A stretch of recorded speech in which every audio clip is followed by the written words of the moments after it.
I'm Dave Mills, and I'm a managing partner with business improvement firm Definity Partners, and we help organizations that aren't satisfied with their level of performance, helping manufacturers and distribution companies, and as well as service organizations as well.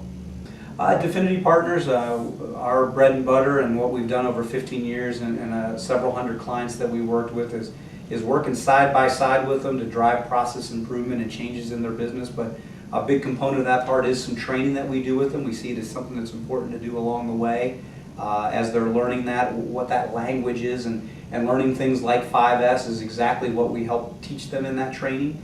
To understand that language of that, and no different than consistent language within a business. It's between the outside resource that's in there trying to help them and getting them to see their process in their business and what they do day in and day out in a different way, and giving them some tools to be able to hang on to.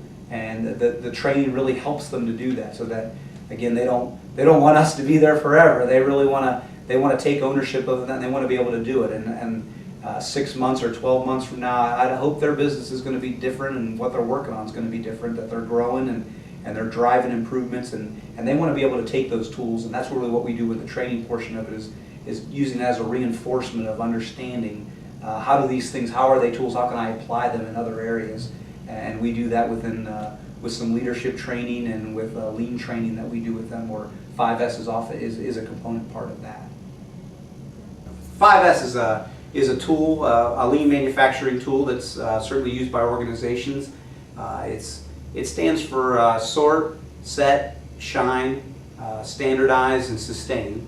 And it's a methodology and a tool that you use to drive improvement. And really what it does is oftentimes it perhaps gets a bad name as just housekeeping or cleaning up the shop or the office, but it's more than that. It really is a methodology, and it's a philosophy of making sure everybody does things the same way, and starts to build a base language and a common language that you can use to help to start to drive improvements within your organization. We often like to say that if you can't do 5S, you're going to have a hard time doing more difficult improvements or more difficult process changes in your business. So it oftentimes is a great place to start, and in and of itself as a tool can drive a lot of improvements and a lot of efficiency gains. The sort step, the first step, it would be no different than I often talk about, is cleaning out your garage. You want to pull everything out of your garage and sort through it. What do I need? What don't I need? Are there things here that I'm using? Are there things that I'm not using? And if I'm not using it, is it just taking up space? And should I just get rid of it? Should I throw it away? If it's not something I'm using, should I put it someplace else? But really, throwing it out there on the driveway and going through it. How much do I need? How much don't I need? Red tagging is a component part of when you're doing a 5S process of starting to tag things as you're sorting through things, as you're making some decisions. Are these things that I need or not need? It's a great opportunity to get people involved in making sure that you don't upset anyone. Just because you don't use it on first shift doesn't mean they might not use it on second shift, or just because we use it in this area doesn't mean we also use it in that area. So it's an opportunity to pull things out, tag them, putting them in a designated area, and saying, hey, on Friday, these are the things that we don't believe that we need, and if nobody stands up and takes ownership of it, or if we don't designate a spot for it or have a belief that that's something that we need, then it's something that we're going to get rid of, or it's something that maybe we're going to put in the warehouse, or we're going to get it out of the area where we're looking at. So again, red tagging, even more important than making sure that you're doing a good job of sorting. I think it's also a great opportunity to get people involved in that process and taking ownership of it. This isn't just something that management is dictating. We're letting you call the shots. Do we need this or do we not need this? And who says that, and who's going to take ownership of it? Set and order is a step in the 5S process where you're really taking your area and your tools and your materials and the people, and you're deciding where things are supposed to go, and you're gaining agreement on that with the team that's involved. We're going to have everything's going to have a place, and everything in the end is going to be in its place. So, and it's not just management or supervisors saying that's where it's going to go. It's getting the team involved and saying, we're going to paint some lines or do some labeling over here, and we're going to put things in, and the tools are going to hang on this wall, and equipment's going to go over here, and we're all going to gain agreement on that, and that's where we're going to consistently hold it. It's difficult to hold people to standards or do things the same way and hold people accountable to that if we don't have an agreement on where that is. So when you're putting your garage back together, you want to know, hey, this is where I'm going to hand the rake, and this is where my kids' bikes are going to go, and we're going to be consistent about that each time. The shine step of 5S is really taking a good look at the area that you're working on and cleaning it up. It serves as a great opportunity to make the place look better, but it's not just cleaning, it's also an opportunity to see if we always have an oil leak over here, how would I know if I had a new oil leak last night? I wouldn't if I haven't done a good job of keeping things clean and sweeping it up. It gets people to feel good about it. It starts to help you to build that customer show place. It allows you to say that, hey, this is a good place. This is a place where I want to work. It clears the decks and gets rid of what you don't need and sets it up for success and allows people to say this is the standard that we're going to hold it at. And again, people like to work in a clean environment, and giving that an opportunity and the time and the resources and the tools to be able to do that, it needs to be something that we focus on so that oftentimes, whether that's an office environment or a manufacturing environment, they oftentimes can get cluttered or dirtied, and it's a great opportunity to make sure that we're staying at a certain level that we expect. The standardized step is the first step after you've cleaned up your garage and you put it back together, and it's really making sure that we're going to set the basis and be consistent about it long term and guarantee the sustainability about it.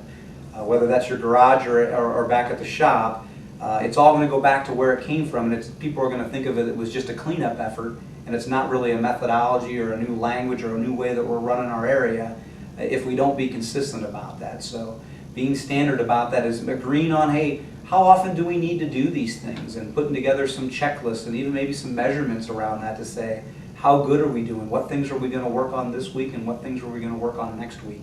And putting in a process and a consistent way of looking at that and saying that this is what we all take ownership of. And getting people, it's a great opportunity to get people involved in that as well of, well, what steps should we do? What filters need to be changed this week? If the trash cans need to be taken out, we're going to do that every day, or was that once a week, or what things are that? And putting together that list as a team and being consistent about that. It certainly allows you to set up that opportunity then to hold people accountable and say that this is the way that we're going to do it. We're going to do it consistently this way.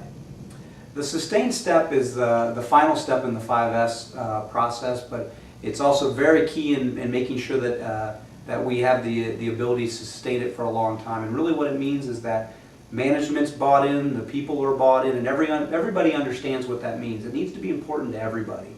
If as a manager, as a supervisor, if all you ever ask somebody is how many they got done today or what that quality level was, well that's what people are going to work on. Sustaining means that management is dedicated to it. They ask about it. Do we train people on it when they come into the business? Do we make that part of their orientation and their training program? Do we ask people about it in their annual reviews, and is it a key component of that?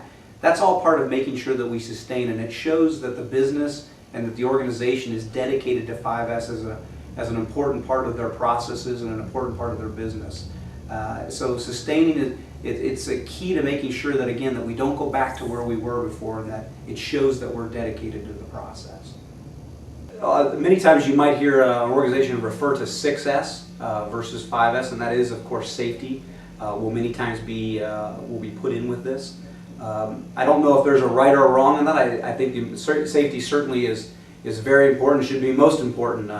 Doesn't matter if we get all the orders out on time or if we're making money as a company, but if we get people hurt, we're not going to stay in business very long, nor is that going to be a place where people want to work. So you can argue that the 6S should be part of the 5S plan, or you could say it's so important it should be separate from it. So, we've certainly seen both with companies, but again, the 5S's that we talked about in and of themselves, one of the big deliverables of if you have a clean shop, things are organized, people know where it is, we do things the same way, it's going to help you with safety, not just efficiencies and your quality levels, which of course you want, but it's also going to help you with your safety programs and make sure that people begin the day and end the day safely. Well, so certainly what we see is 5S, again, is a tool in and of itself. A lot of times people will say, hey, Dave, we'd like you guys to come in and help us implement 5S, and I'm going to ask them why, because 5S is just a tool, and I do think it's important and will help you, but the challenge on that is what are you trying to achieve with that, or what are you trying to gain? What 5S is really good as, and oftentimes when you see it in lean textbooks and learning process, it's usually a base or a first step along a journey.